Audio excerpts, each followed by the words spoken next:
In this chapter, we will be visiting craters of the moon, past the steep mountain Teton Pass Highway,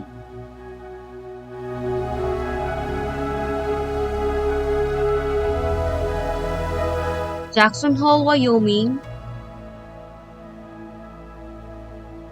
and Grand Teton National Park.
Craters of the Moon National Monument and Preserve is a U.S. national monument and national preserve in the Snake River Plain in central Idaho.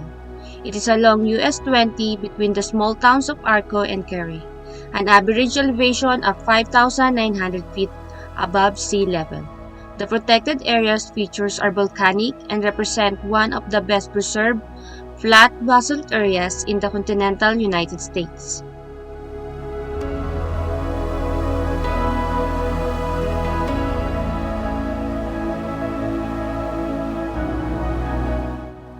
Hi guys, we're here at Lava Flow Campground and we will be staying here overnight.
Swan Valley, Irwin, and Palisade comprise the scenic communities that nestle the banks of South Fork of the Snake River, one of the best dry fly fisheries in North America. With the Big Hole Range to the north, the Caribou Mountains to the south, and the Palisade Range to the east, splendid panoramas abound and the year-round outdoor activities are the magnet for sportsmen and adventurers. The valley is part of Yellowstone ecosystem, which is home to the largest elk and Rocky Mountain bighorn sheep herds in the country, as well as numerous whitetail and mule deer, moose, bear, mountain lions, and some mountain goats. Swans, sand cranes, and many other species of birds also provide exciting viewing.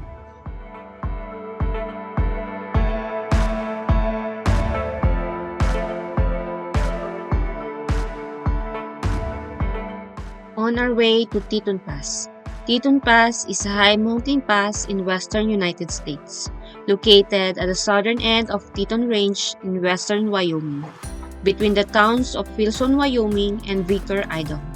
The pass provides access from the Jackson Hole Valley in Wyoming to the Teton Valley of eastern Idaho, including the access route to Grand Targhee Resort through Driggs, Idaho.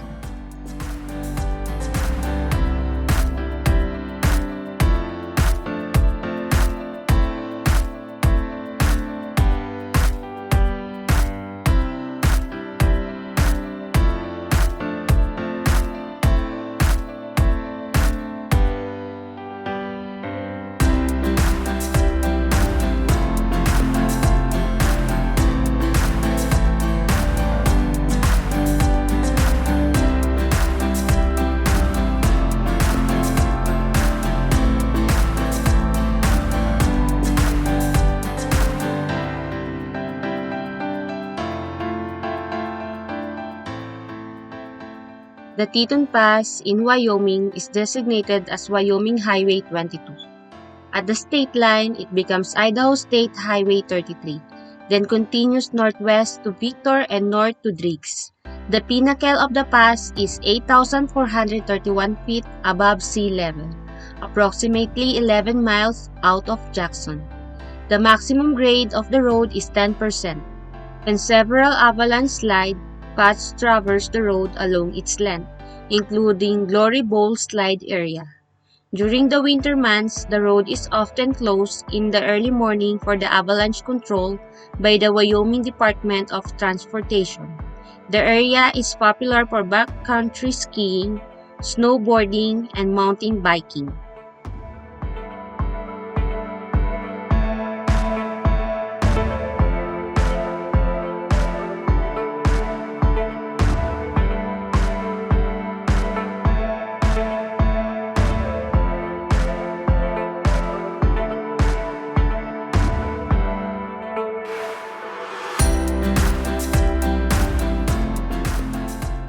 Please keep in mind that Teton Pass is extremely dangerous, and it's hazardous for overweight trailers and trucks.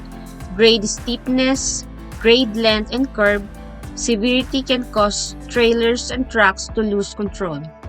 Do not risk it. Trailers and trucks can use alternate routes around Teton Pass. The most frequently used alternate route from Idaho is through Idaho's Swan Valley to Wyoming Hoback Junction.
Jackson Hole, Wyoming, home of the Grand Teton National Park and the world-famous Grand Teton Mountain Range, and adjoining Yellowstone National Park is a short 45-minute drive through majestic mountain passes.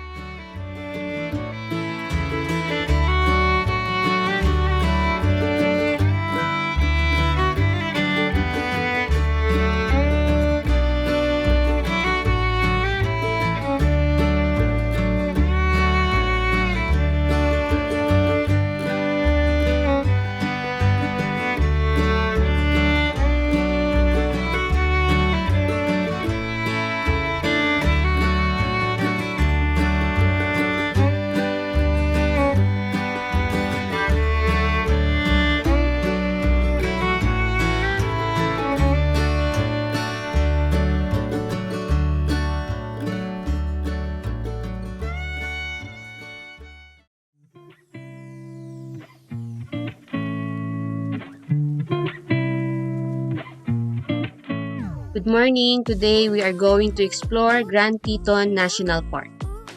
Grand Teton National Park is an American national park in northwestern Wyoming at approximately 310,000 acres. The park includes the major peaks of the 40-mile-long Teton Range, as well as most of the northern sections of the valley known as Jackson Hole.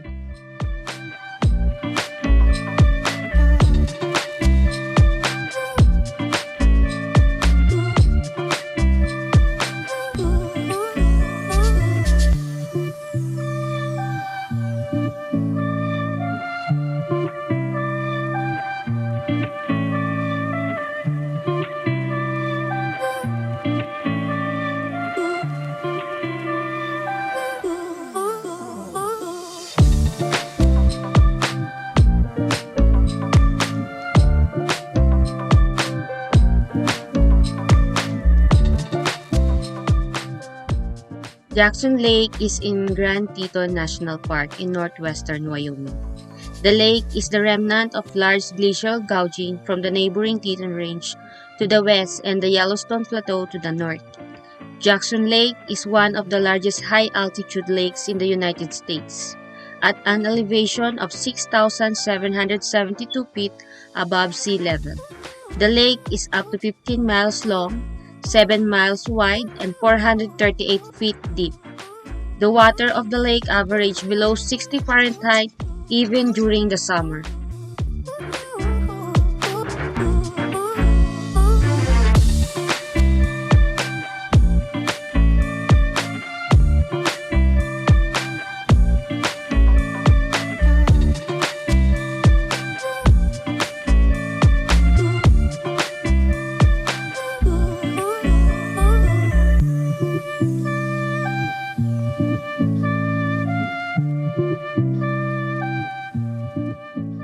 The T.A. Moulton Barn is a historic barn within the Mormon Row Historic District in Teton County, Wyoming, United States. The barn is all the remains of the homestead built by Thomas Alma Moulton and his sons between about 1912 and 1945. It sits west of the road known Mormon Road, in an area called Antelope Flats, between the towns of Keeley and Moose. Now lying within Grand Teton National Park, it is near the homestead of Andy Chambers. The property with the barn was one of the last parcels sold to the National Park Service by the Moulton family. Often photographed, the barn with the Teton Range in the background has become a symbol of Jackson Hole, Wyoming.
Shawbacher Landing is one of the most spectacular sunrise photography locations in Grand Teton National Park. The unique riverside viewpoint of Shawbacher Landing is the reason thousands of nature and landscape photographers visit this truly stunning part of America each year.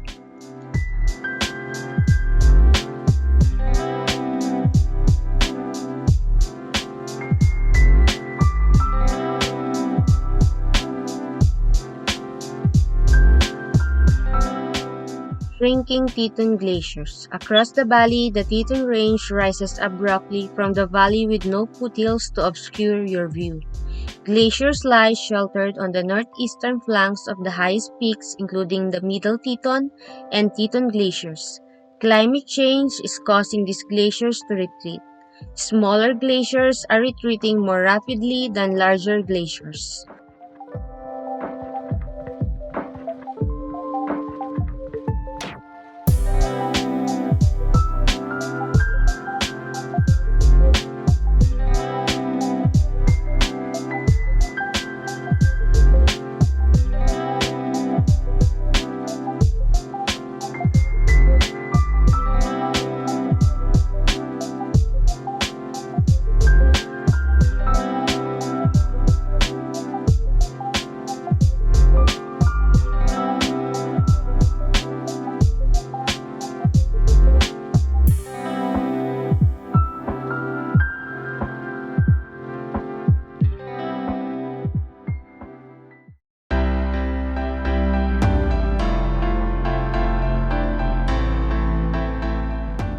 Jackson Hole is a valley between Gros Ventre and Teton, mountain ranges in the U.S. state of Wyoming near the border with Idaho. The term hole was used by early trappers or mountain men as a term for large mountain valley. This low-lying valley surrounded by mountains and containing rivers and streams are good habitat for beavers and other fur-bearing animals. Jackson Hole is 55 miles long, 6 to 13 miles wide, and is a graven valley with an average elevation of 6,800 feet. Its lowest point being near the southern park boundary at 6,350 feet. Jackson Hole Valley, home to 3 ski areas: Jackson Hole Mountain Resort, Snow King Mountain Resort, and Grand Targhee Resort. The town square features arches made of shed antlers from nearby National Elk Refuge.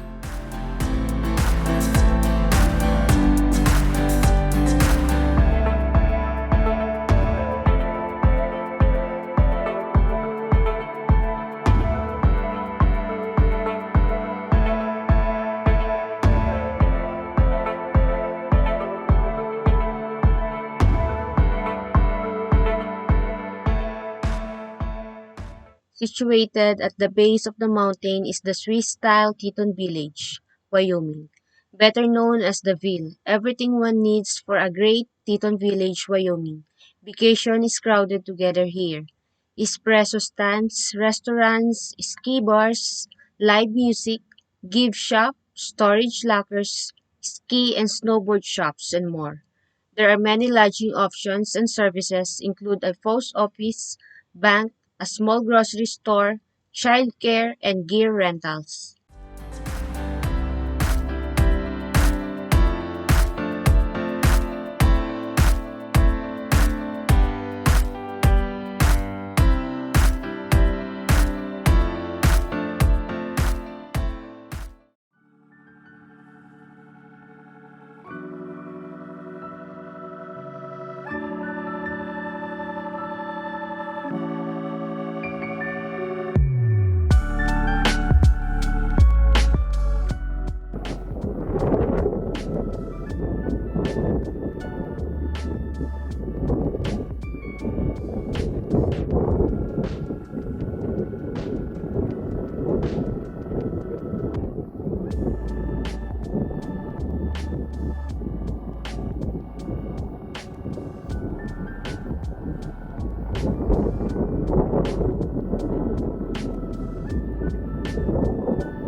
Jackson Lake Dam is a concrete and earth-filled dam in western United States at the outlet of Jackson Lake in northwestern Wyoming.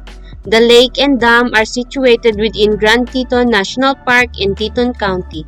The Snake River emerged from dam and flows about 800 miles through Wyoming, Idaho, Oregon, and Washington to its mouth on the Columbia River in eastern Washington.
What to do if you encounter a bear?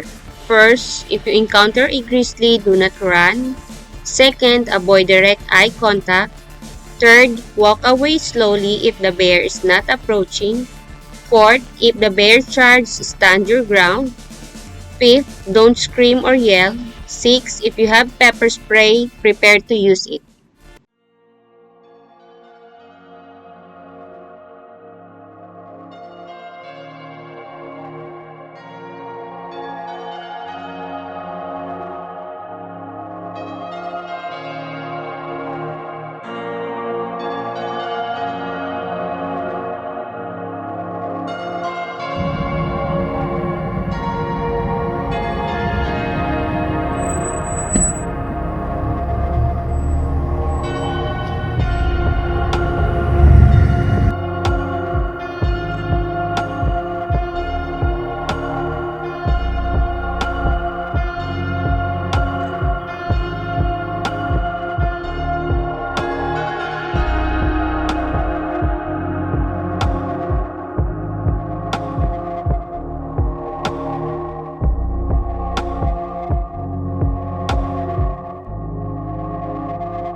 Jenny Lake is located in Grand Teton National Park in the U.S. state of Wyoming. The lake was formed approximately 12,000 years ago by glaciers pushing rock debris which carved Cascade Canyon during the last glacial maximum, forming a terminal moraine which now impounds the lake.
today we're going to Taggart Lake.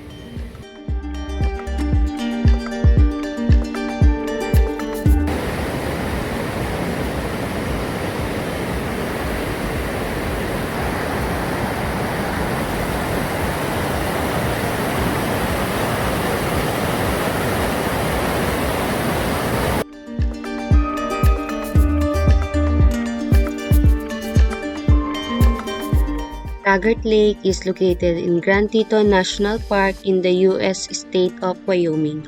The natural lake is located at the terminus of Avalanche Canyon. A number of hiking trails can be found near lake, including a 3 miles round-trip hike commencing from the Taggart Lake Trailhead parking area.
The National Museum of Wildlife Art is a museum located in Jackson Hole, Wyoming, United States, that preserves and exhibits wildlife art. The 51,000 square foot building with its Idaho quartzite facades was inspired by the ruins of Slains Castle in Aberdeenshire, Scotland, and echoes the hillside behind the facility.